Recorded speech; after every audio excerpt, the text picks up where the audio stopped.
Halo, Assalamualaikum warahmatullahi wabarakatuh. Selamat datang di channel YouTube-nya Salma Nisrina. Saya adalah salah satu mahasiswi Magister Fakultas Ilmu Komunikasi Pasca Sarjana Universitas Islam Bandung. Nah, teman-teman, udah jelas nih, saya dari Fakultas Ilmu Komunikasi. Nah, kali ini saya bakal sharing ke kalian, bakal nyeritain ke kalian salah satu teori yang ada di ilmu komunikasi, yaitu teori atribusi. Teman-teman, sebagai salah satu hal yang nggak pernah lepas dari kehidupan manusia, yaitu komunikasi, kita harus tahu nih, apa aja sih yang ada di ilmu-ilmu komunikasi. Nah, teman-teman, sebelum saya ngejelasin teori atribusi itu apa, saya bakal ngasih contoh ke kalian. Kalian pernah nggak sih lagi di suasana misalnya mau berangkat kerja atau kuliah jam setengah 7 pagi? Biasanya kan itu lagi macet-macetnya ya teman-teman ya. Nah, pas lagi kondisi macet, tiba-tiba kendaraan di belakang kalian tuh ngeklaksonin.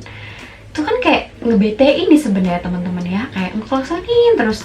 Atau enggak misalnya kalian lagi jalan-jalan di mall, terus lagi padet-padetnya di mall, tiba-tiba ada orang yang lari dan sampai menghimpit kalian atau menyenggol kalian.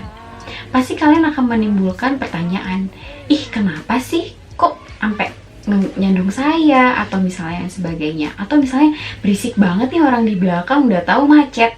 Pernah gak sih kalian ada di kondisi itu? Nah, ketika kalian mengomentari apa yang orang lain lakukan, itu adalah proses teori atribusi. Teori atribusi ini akan menjelaskan bagaimana orang menyimpulkan penyebab tingkah laku diri kita sendiri atau orang lain. Teori ini menjelaskan proses yang terjadi dalam diri kita sehingga kita memahami tingkah laku kita dan orang lain. Dan menurut Fritz Heider nih teman-teman ya, di bukunya Morrison, ternyata mengemukakan beberapa penyebab yang mendorong orang untuk bertingkah laku. Misalnya karena situasionalnya, karena ada tujuannya, ada kemampuannya, atau ada hal-hal lain yang menjadi penyebab seseorang bertingkah laku. Nah, atribusi ini menjelaskan bagaimana kita mencari penjelasan atas perilaku diri sendiri maupun orang lain. Jadi mencari atribut-atribut yang bakalan mendukung penyimpulan kita dalam tingkah laku orang lain. Misalnya, kalian mau beli baju nih ya, mau beli baju. Kan kalian tuh harus tahu dulu ya, beli baju yang bagus itu mereknya yang apa, ataupun misalnya harganya kayak gimana. Kalian akan menjidik-jidik atau mencari penjelasan-penjelasan yang akhirnya dapat menyimpulkan kalian untuk membeli baju tersebut. Nah, itulah yang disebut atribut yang di dalamnya, yaitu atribusi.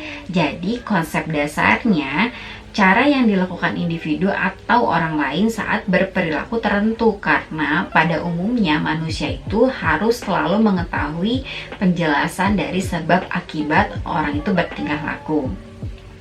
Jadi penjelasan tersebut itu merupakan penjelasan yang sifatnya berhubungan kausalitas atau sebab akibat, karena kita itu akan selalu mencari alasan, apa saja alasan yang terjadi dalam kehidupan sehari-hari, baik itu diri sendiri ataupun orang lain.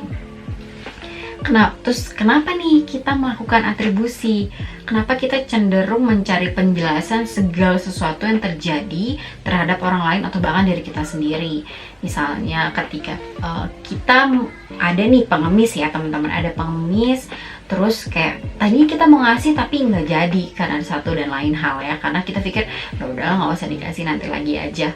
Pas kita melewati pengemis itu, akhirnya kita baru sadar, loh kenapa ya kita nggak kasih aja uang ke pengemis itu. Nah, itu salah satu bentuk proses atribusi itu sendiri. Misalnya kita pengen tahu nih, kenapa ya teman kita tuh baik banget sama kita, apa ya alasannya? Kenapa ya teman kita itu kalau misalnya janjian tuh lama banget datangnya, selalu telat, apa ya? Nah, itu adalah salah satu bentuk proses kita dalam menyimpulkan penyebab dari tingkah laku orang lain atau diri kita sendiri. Dan teori atribusi itu akan mendampingi kita dalam penjelasan proses tersebut. Nah teman-teman, berkaitan kayak kita cari alasan kenapa sih kita harus beratribusi. Nah, kenapa kita tuh cenderung mencari penjelasan tentang penyebab atau sebab akibat dari tingkah laku seseorang. Memang apa ya manfaatnya? Nah, manfaat dari atribusi itu sendiri dengan penjelasan itu sendiri memang kita menjadi memiliki kontrol atau prediksi yang bisa kita gunakan untuk kehidupan kita sehari-hari dalam berinteraksi ataupun dalam berkehidupan, dan itu akan mempermudah kita teman-teman dalam melakukan relasi dan interaksi dengan orang lain. Jadi pada intinya teori ini memiliki fungsi untuk menjelaskan fenomena dari perilaku manusia yang mengalami berbagai stimuli sehingga mampu merubah sikap dan perilakunya dalam berbagai fenomena yang terjadi. Nah, jadi itu teman-teman sedikit penjelasan dari saya tentang teori atribusi. Mungkin masih banyak kekurangan ya.